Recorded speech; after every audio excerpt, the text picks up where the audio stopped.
So before we carry on, I would request you to always like the video, share it with your friends, and even subscribe to the channel if you're watching to this video, because most of the time I see that the people are watching the video but they are not subscribed. So please subscribe and press the bell icon also, so that you get proper notifications on time. There will be semester 2 series continuing with the remaining chapters of civics and history, and we will also have some motivational videos, some discussion videos of important questions and answers, because I've been a board examiner and I know from where you get marks and where you get points. So let's get started.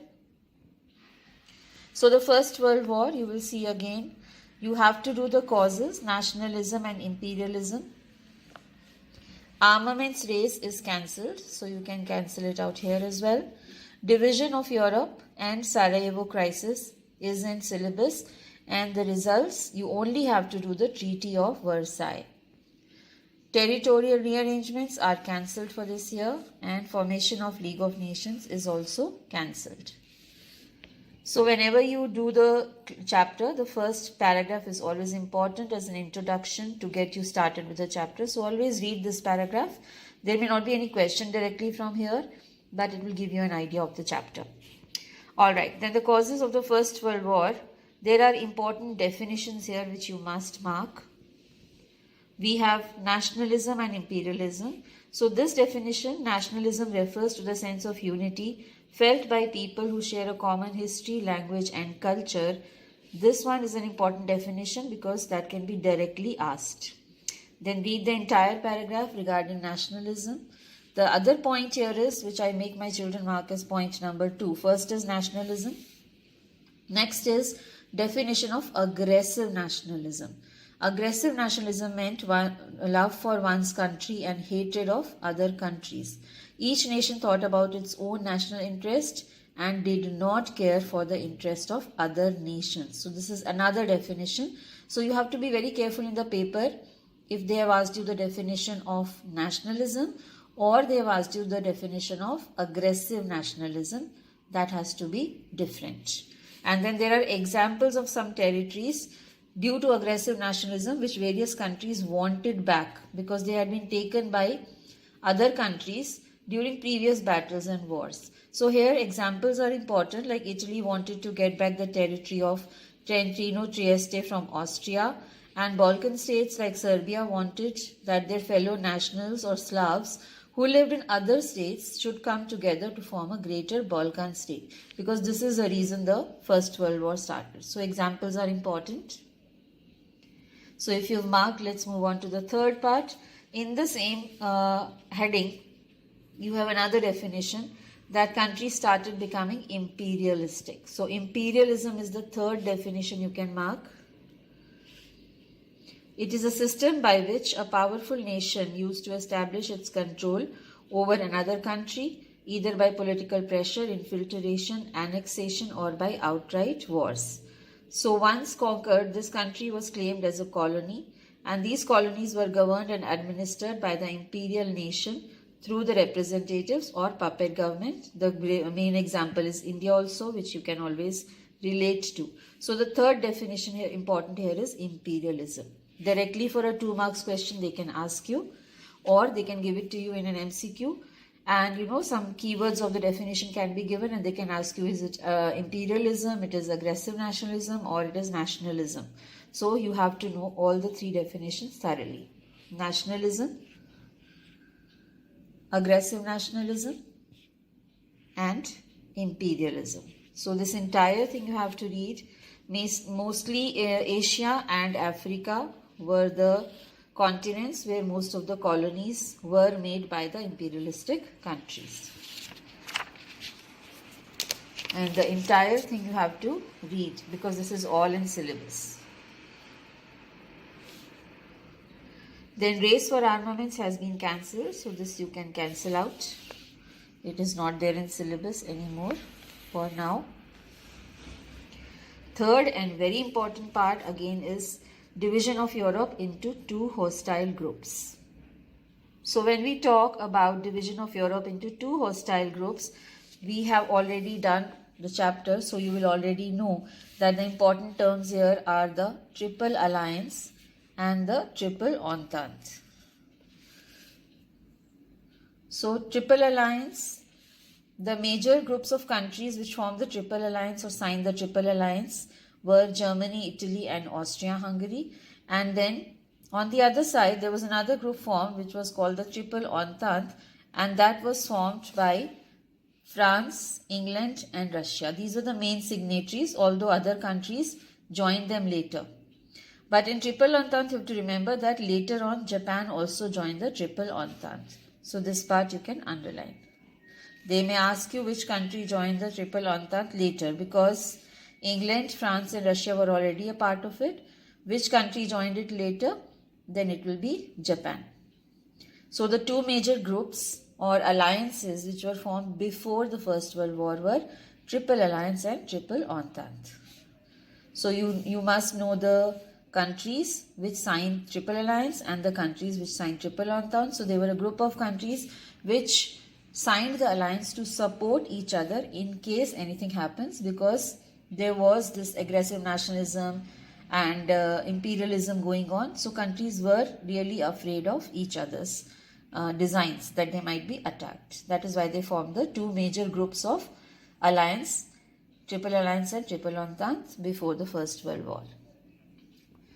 Then, very commonly asked, very important and most probable question that you may get for 3 marks is to describe the Sarajevo Crisis, which became the immediate cause of the First World War. So here, children, when you are asked to describe, you have to maintain the entire event in your answer. You cannot just write in 3 sentences for 3 marks. You have to write the entire event, including the date that Archduke Francis Ferdinand was assassinated in Sarajevo, capital of Bosnia, on June 28, 1914. Then Austria gave ultimatum to Serbia. Serbia did not accept the ultimatum fully, and then Austria declared war on Serbia on July 28, 1914. That brought in other countries into the war. So this is how the other countries got involved, and that is how the war started. Now, one thing to note here is that Triple Alliance, Triple Entente were formed before the war, but when the countries grouped together to fight against each other, there were 2 groups of countries in the First World War. One is the Allied powers and other is the Central powers. So the war was fought between Allied powers and the Central powers. Britain, France, Russia and their allies were called Allied powers, while Germany, Austria and their allies were called the Central powers. So remember that there is a difference. Triple Alliance and Triple Entente were formed before the war. They just signed alliances to help each other. But when the war actually started, many other countries joined on the different sides. And the countries which joined on the side.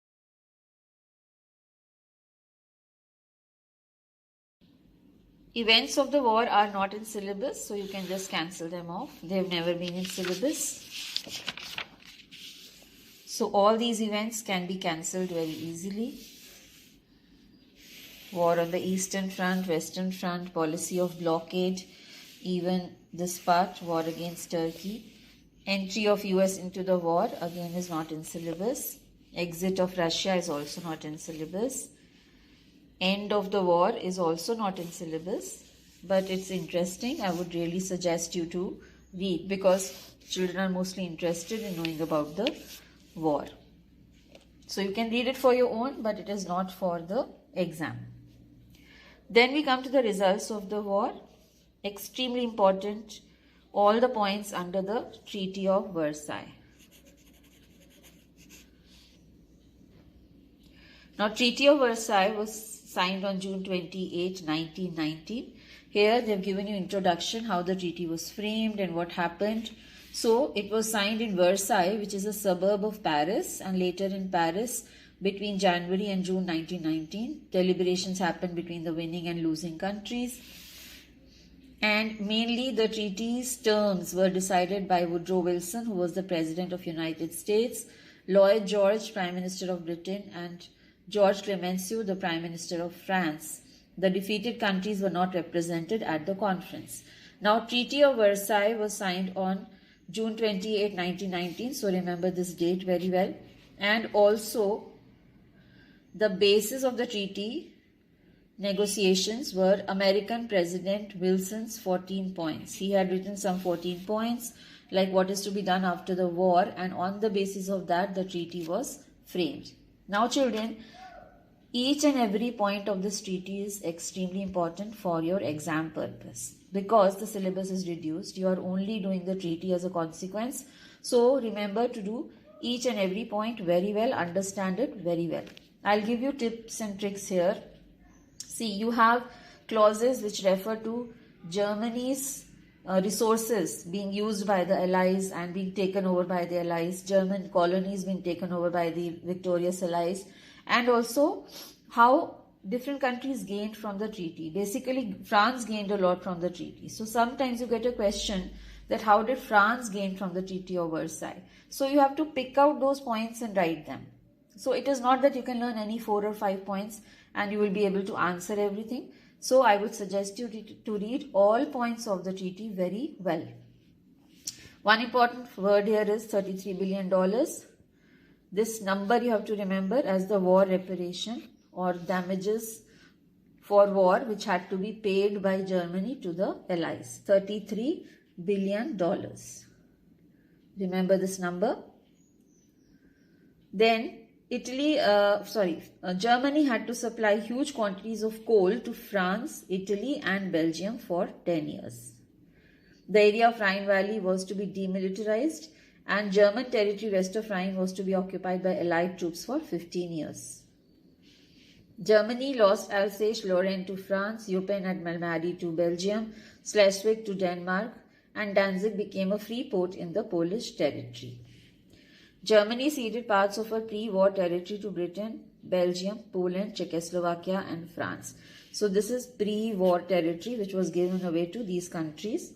Then the coal mines in German area called Saar were ceded to France for 15 years. So France was gaining a lot. France gained the German areas of Saar, which is the Saar coal mines, for 15 years. That is a gain for France. And France also gained Alsace and Lorraine. So sometimes the question is, how did the Treaty of Versailles benefit France? So this is your answer. These are the points you will write.